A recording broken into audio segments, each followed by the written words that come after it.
Адаптационный период, он тяжелый, начиная от шока, что вот так с тобой произошло, а она приехала бить детей, и у нее ничего не получается. Главное здесь не избегать. В первую очередь, наверное, понимать себя. От твоего ментального здоровья зависит твоя работа, твой успех, твое здоровье. Чет жакта жүргөндө дайыма туугандарың, досторуң менен байланышта бол. UPayNet аркылуу жакындарыңдын мобилдик капчыгын оңой, коркунучсуз толукта. Секунд аралыгы ири жана аз суммадагы акча жөнөтүүлөр. Америкадагы мобилдик эсебиңиз пайызсыз толукталат, а акча жөнөтүүгө минималдык комиссия. Түшүнүктүү интерфейс жана 24 саат бою 4 тилде колдоо. UPayNet менен алыстагы адамыңыз ар дайым жаныңызда. Акысыз азыр жибер. Промокод аркылуу биринчи төлөм бекер. Всем привет, дорогие друзья! Сегодня у нас с вами в гостях дипломированный психолог Шаир, и сегодня мы с ней обсудим очень важные и актуальные для всех нас, людей, темы. Здравствуйте, Шаир. Здравствуйте, Марьям. Добро пожаловать в Чикаго, в США. Это Спасибо. ваш не первый раз здесь, насколько я знаю. Да, я уже второй раз здесь. Спасибо, что пригласили. Немного расскажите о себе, пожалуйста. Думаю, зрителям будет интересно. Я окончила 5 университетов, у меня 5 образований. Там разные сферы: экономическая, юридическая, магистратура по госуправлению, политология, там аспирантура и магистратура по психологии. И по сути, из-за того, что мои родители являются государственными служащими, они тоже меня видели в этой сфере. И в принципе я и училась, очень большую часть своего времени потратила на обучение в этой сфере. Также я работала 6 лет на государственной службе, в правоохранительных органах, в уголовно-исполнительной системе. А когда уже оттуда ушла, некоторое время мне понадобилось для того, чтобы понять и заниматься тем, в чем призвание свое. Давайте обсудим очень такую серьезную и важную проблему, которая сейчас есть у большинства мигрантов. Каждый год в США идет большой наплыв мигрантов, и есть такая проблема, как адаптация, да, то есть очень тяжелый адаптационный период у людей. Я бы не стала называть это, что адаптационный период, он тяжелый. То есть такое, что да, есть адаптационный период. Да, есть определенные этапы, которые должен человек проходить, начиная от эйфории, то, что ты находишься в новой стране, там все новое, все классное. Там в процессе ты уже понимаешь, что ты вот в новой стране, но у тебя нету знакомых, родных, близких, нету там того привычного, чему ты привык у себя в стране, плюс потом начинается вот этот культурный шок, да, здесь совершенно другая культура, совершенно другие люди, даже те люди, которые твои же соотечественники, но которые уже чуть больше здесь прожили, они уже чуть по-другому относятся к некоторым ситуациям, то есть вот этот культурный шок.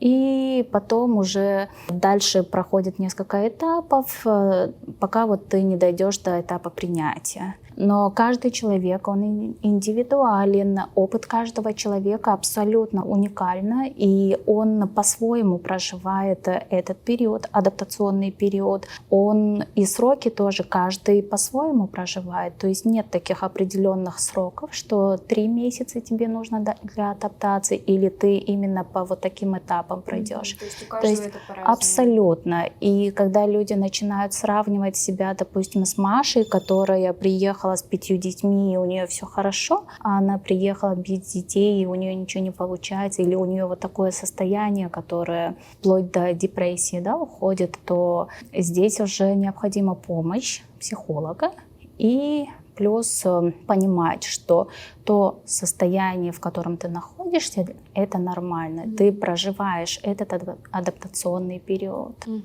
Как можно самостоятельно помочь себе с помощью, может быть, каких-нибудь психологических инструментов, то есть без психолога, помочь себе пережить этот период времени? В первую очередь, наверное, понимать себя. Если ты себя понимаешь, если ты понимаешь, какие эмоции ты испытываешь, если ты понимаешь, что ты знала, что в принципе ты переедешь, и, возможно, к каким-то событиям ты был готов, а к каким-то событиям нет. И вот когда с тобой происходят какие-то новые события, тоже есть такая адаптация к событию, к любому, да, начиная от шока, что вот так с тобой произошло, там, заканчивая тоже принятием. И каждая сама вот эта маленькая ситуация тоже проходит эти этапы. Шок, допустим, от ситуации. Сначала шок, потом отрицание, что ты отказываешься принимать, да, что это реальность, и реально так с тобой происходит. Потом у человека гнев начинается. Это он испытывает гнев по поводу произошедшего, что вот с ним так произошло. Потом начинается тревога и депрессия. То есть на фоне вот всего этого человек начинает осознавать, что ситуация неизбежна и может испытывать какую-то тревогу, страх. И это нормально. Потом идет принятие. Да, когда человек начинает принимать реальность того, что вот происходит. И последний этап — это уже осознание того, что произошло, и пересмотр этой ситуации. То есть каждая маленькая ситуация тоже требует своего, проходит вот такой свой путь. Он может быть у каждого человека по-разному. Какие-то стадии может человек проходить, какие-то он может не проходить. Но если он будет понимать, что с ним это происходит, и в принципе не бояться того, что он может испытывать такие неприятные ощущения, то есть главное здесь не избегать, то есть не говорить, что нет, там я приехал, как у нас здесь бывают, да, люди приходят для чего? Зарабатывать деньги. И такое ощущение, как будто как только они с самолета спускаются, все, они попадают в какой-то конвейер и начинают вот этот вот бег, знаешь, получить абсолютно без остановки от начала, то есть нужно, и не дают себе там отдыхать, не чувствуют себя, не понимают себя, и вот это ментальное здоровье, которое на самом деле является ядром всего. От твоего ментального здоровья зависит твоя работа, твой успех, твое здоровье, отношения с близкими, с семьей, с друзьями. То есть просто это ядро, твое ментальное здоровье. А на это, к сожалению, мы не обращаем внимания. Поэтому когда человек уже будет понимать, что у него будут происходить какие-то случаи, что каждый случай требует своего этапа, что да, действительно, он проживает эти моменты, то да, ему уже намного будет легче, чем отказываться от того, что с ним происходит, или ожидать чего-то большего, обычно что мы делаем, а в реалии совсем другое, и там уже человек, сталкиваясь с такой реальностью, начинает сильно грустить, да? И разочаровываться. А что насчет детей? Как можно помочь детям с адаптацией? Здесь я думаю, что в первую очередь нужно родителям помочь. То есть если ты сам себе не можешь помочь, если ты сам себя не понимаешь, если ты сам себя не слышишь, то ты не сможешь услышать ребенка, ты не сможешь услышать другого человека. Даже в самолетах есть сначала родители на себя надевают, а потом только на ребенка. Но здесь ребенок тоже это уже другой человек, это целая личность, и он абсолютно по-своему проживает этот адаптационный период. И не всегда эти стадии, твои стадии, на котором ты находишься, и стадия ребенка могут совпадать. То есть у ребенка принятие может гораздо раньше произойти? Либо раньше, либо позже. То есть нет никаких сроков, нет никаких ограничений точных. Да? То есть понимать и в первую очередь, когда ты понимаешь себя, когда ты помогаешь себе, когда ты знаешь, что такое твое ментальное здоровье, когда ты умеешь разбираться со своими эмоциями, когда ты понимаешь, что твое какое-то поведение, оно вызвало Но оно не просто так, да? Наши мысли, эмоции и наше поведение, оно взаимосвязано. И когда человек это все понимает, то ему намного легче понять другого человека. А что вы думаете о депрессии? И вообще, как человеку понять, что у него действительно депрессия? Потому что я вот часто слышу и часто сама говорю, там, я в депрессии, да, у меня все плохо. Ага. Вот. А как понять, что действительно я в депрессии? Есть тест, да, который нужно. Есть определенные симптомы, которые должны держаться на протяжении последних 2 недель. Ты проходишь этот тест, опираясь на свое состояние в эти 2 недели. Возможно, многие просто путают выгорание с депрессией. Есть такое, что ты постоянно работаешь и не даешь себе отдыхать, тогда у тебя происходит выгорание. Но люди там, это депрессия. Когда депрессия, это чуть-чуть серьезно, и это даже вот можно назвать, что это болезнь. болезнь нашего это времени. диагноз. Это диагноз абсолютно, и здесь нужна помощь специалиста. В первую очередь нужно сдать все анализы, встретиться с эндокринологом, если какие-то медицинские показатели в норме, тогда уже нужно проходить терапию когнитивно-поведенческую терапию, медикаментозную терапию тоже, вкупе. То есть И это помочь. антидепрессанты? Вредные или антидепрессанты? Такой Но вопрос. в последних те антидепрессанты, которые, как называется, в последней стадии, что ли, нет, они абсолютно не вредные, они помогают вкупе с какой-то основной терапии психологической, они тебе помогают легче прожить этот период, потому что очень многие люди не обращают внимания на депрессию, то есть думают, да, все мы так были, все мы это пережили, и все это норм. Или я часто вижу, как родители, допустим, жалуются на детей. Постоянно лежит, не может встать, не может сделать. Но ребенок или вообще любой человек, он не делает не потому, что он не хочет, а потому, что он не может. У него такое состояние. Он хочет, но он не может. Он не может позитивно мыслить, он не может что-то позитивное видеть, он не хочет ничего делать. И это просто на физиологическом таком уровне.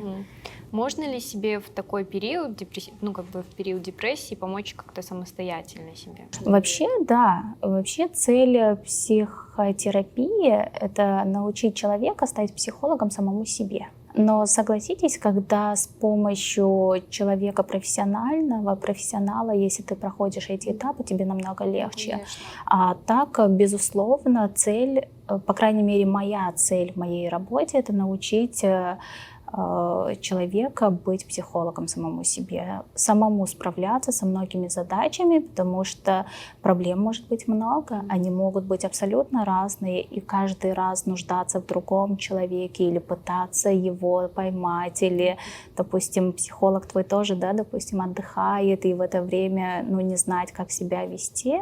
Или не всегда есть средства на психолога. Или не всегда есть средства, как обычно, да. И из-за того, что моральное, ментальное твое здоровье, оно неощутимо, неосязаемо, и ты не можешь увидеть, средства на это ты и найти тоже не можешь. Да, есть такое, потому что есть очень много других забот, которые нужно бы сначала решить. То есть приоритет уходит что-то другое. Но и еще раз хочу повторить, что ментальное здоровье является ядром всего.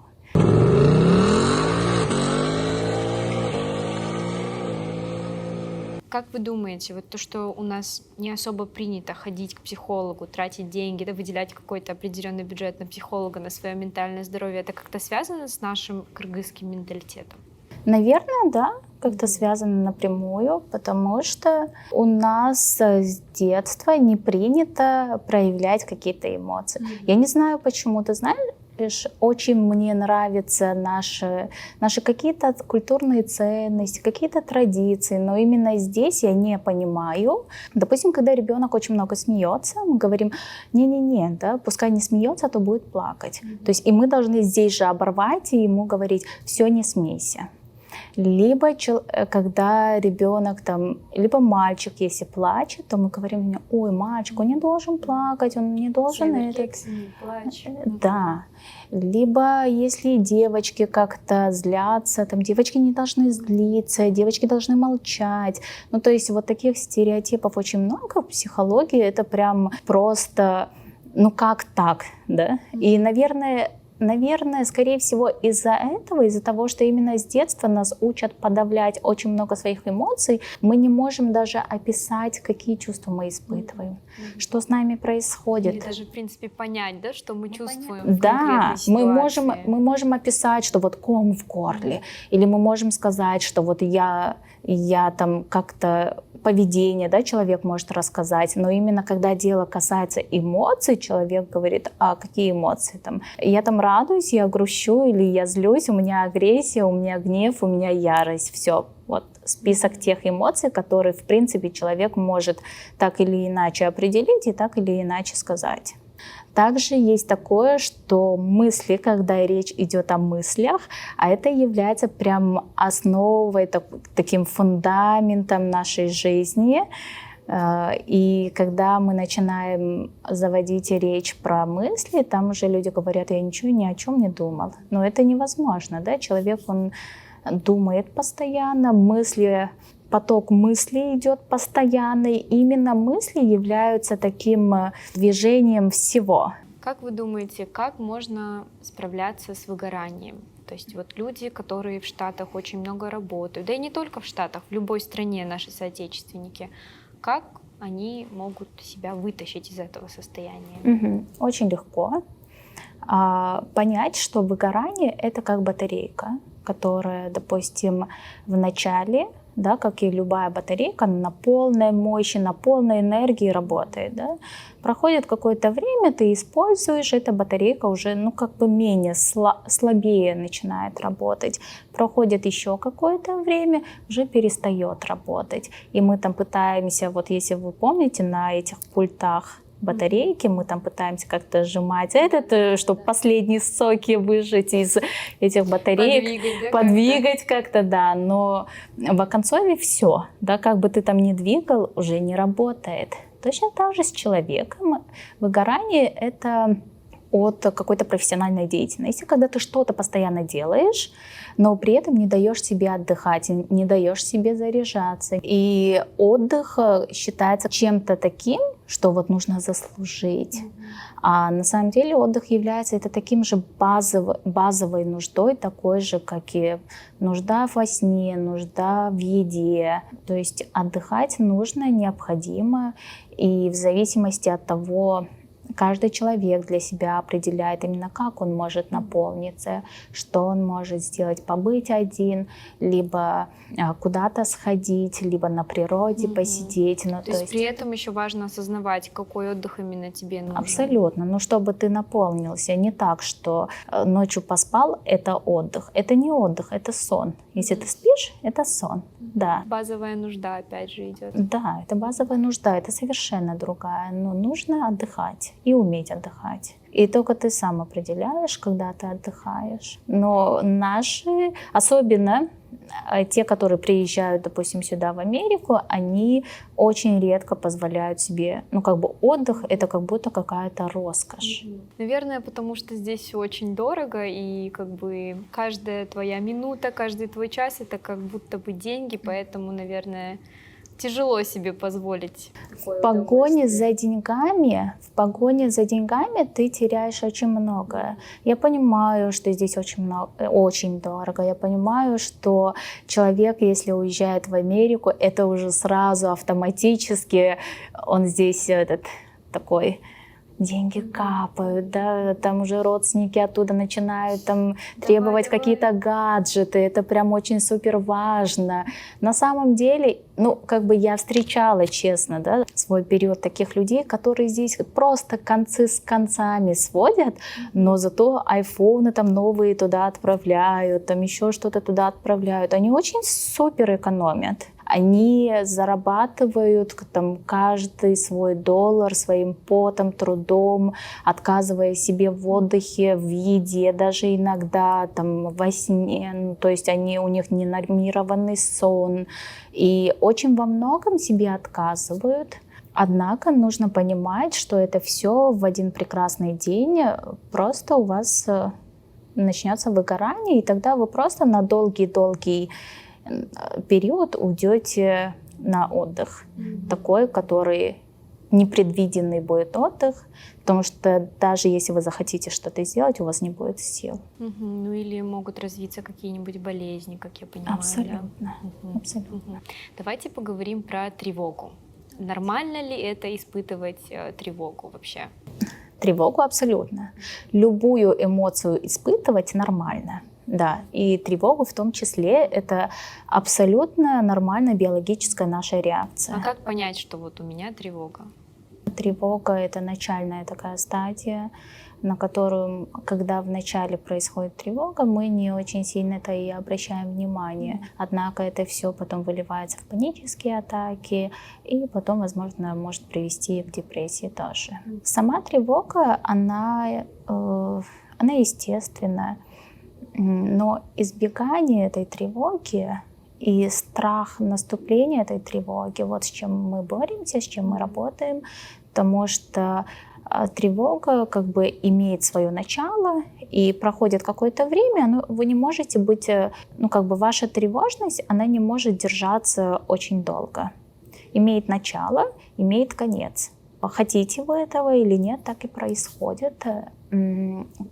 Чтобы быстрее уйти, чтобы быстрее завершить этот процесс, мы придумываем разные мысли. Да, разные мысли, мы думаем, либо какие-то действия нерациональные, которые на самом деле приносят какой-то дискомфорт нам.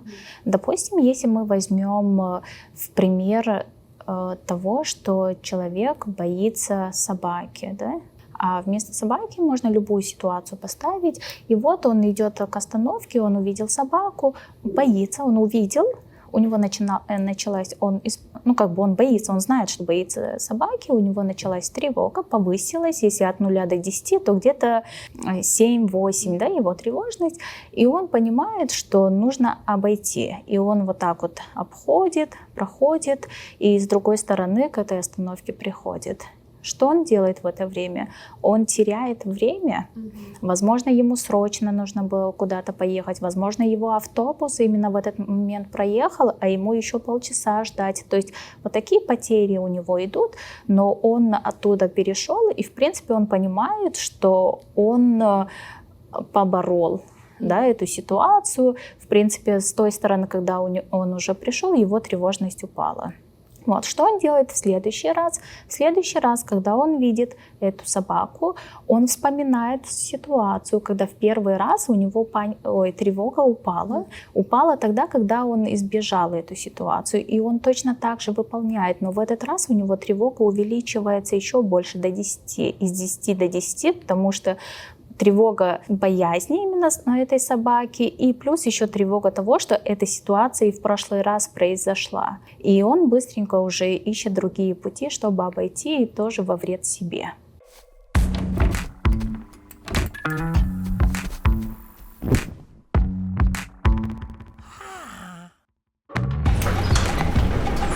Авиасейлс. Арзан авиабилеттерди ылдам издөө. Как вы считаете, всем ли людям нужен психолог вообще? Как мне понять, что вот мне нужно к психологу пойти? Я думаю, что каждый человек индивидуален. Если его ничего не тревожит, если ему все норм, в принципе, нет. Но я хочу сказать, что те люди, которые приходят в терапию, и те люди, которые понимают ценность именно этой терапии, то они намного ярче, намного лучше проживают свою жизнь, они намного легче проживают какие-то сложные ситуации, они намного больше живут в настоящем. Согласитесь, обычно мы либо живем прошлым, очень много мыслей, очень много ситуаций, которые мы прокручиваем постоянно в голове, но если так посмотреть, мы же не можем туда вернуться, мы не можем ничего сделать. Мы сейчас жизнь не проживаем, мы прокручиваем какую-то прошлую ситуацию. Которой нет смысла Которой уже. нет, да, но это так мы делаем. Либо мы где-то там в будущем, да, что мы там все миллионеры, что мы уже там деньги капают, что уже не знаем, куда это все тратить, я не знаю. Ну, то есть там шикарная жизнь впереди, да, и ты не проживаешь эту жизнь сейчас, здесь и сейчас. Как недавно один из моих клиентов говорит, я, говорит, съездил на Багамы, телом я там побывал, но от Багам ничего, говорит, не получил. Ну, то есть человек был в мыслях. А как жить здесь и сейчас? О, да, это очень хороший вопрос. Есть техника mindfulness. То есть, когда очень много мыслей, есть, наверное, 2 упражнения. Там первое – это выбрать для себя время. время в день, каждый человек для себя выбирает определенное время, удобное для него, он сам это выбирает, это время для мыслей. Вот, он прям записывает у себя, ставит будильник на это время, допустим, на 7 часов вечера, и целый день, когда у него бывают какие-то мысли, он замечает эти мысли, и он записывает в заметках все эти мысли. Но он о них сейчас не думает, он просто записывает, и вот все мысли в течение дня, которые собрались, он записывает и продолжает заниматься своим делом. Вот. Важно не думать в моменте, важно просто записать. А в 7 часов вечера у него срабатывает будильник, он садится, он откладывает все свои дела, абсолютно все, потому что это прям время для мыслей, и начинает думать каждую мысль. И, во-первых, некоторые мысли сразу же отпадают, потому что к вечеру, или вот они были актуальны в то время, а сейчас они уже не актуальны. Во-вторых, в 7 часов вечера ты уже контролируешь эти мысли. Ты уже выбираешь, какую мысль думать, какую нет, на какое больше время уделить, для какой мысли меньше времени уделить. Тогда как когда ты днем думаешь, то такое ощущение, как будто мысль просто вот так вот тебя закрывает, и все, и мысль тобой контролирует, управляет, да. А так мысли — это ты отдельный человек, мысли, они отдельные. И ты можешь контролировать, ты можешь управлять своими мыслями, ты можешь обращать внимание на какие-то мысли, можешь на них не обращать внимания.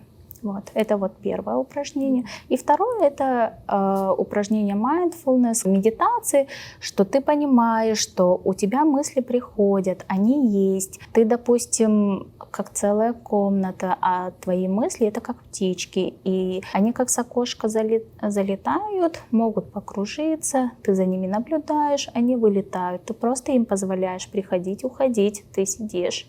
И понимаешь, что где ты сидишь, с кем ты сидишь, что ты делаешь, как ты делаешь. То есть потрогать что у тебя здесь, посмотреть по сторонам, выбрать какой-то объект и прям изучить этот объект очень досконально. Как мысли будут в это время приходить, мыслям заметить эти мысли и мягко позволить им дальше проходить, но ты все же замечаешь, ты исследуешь объект какой-то, который для себя выбрал. То есть твоя задача сфокусироваться именно на чем ты сейчас. Да, но при этом позволить мыслям приходить, уходить. Если все равно ты будешь больше уходить в эти мысли, то есть замечать это, заметить, что да, ты обратно ушел в мысли, и мягко вернуться на изучение объекта, и мыслям позволять быть, приходить, уходить. Вот вы все это говорите, и я все больше понимаю, что все-таки каждому человеку, чтобы себя лучше понимать, лучше, наверное, ходить к психологу, который будет, можно сказать, направлять, да, в своих чувствах, в своих эмоциях. Нет, не направлять ни в коем случае.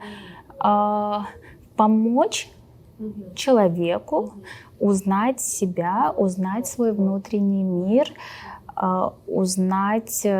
научиться экологично проживать какие-то негативные эмоции и знать, что если ты избегаешь, подавляешь и не проживаешь негативные свои эмоции, то ты не можешь 100% проживать, прочувствовать и проявлять такие хорошие эмоции. Это прям 100%. Если ты подавляешь одни, то и вторые тоже они не будут раскрываться.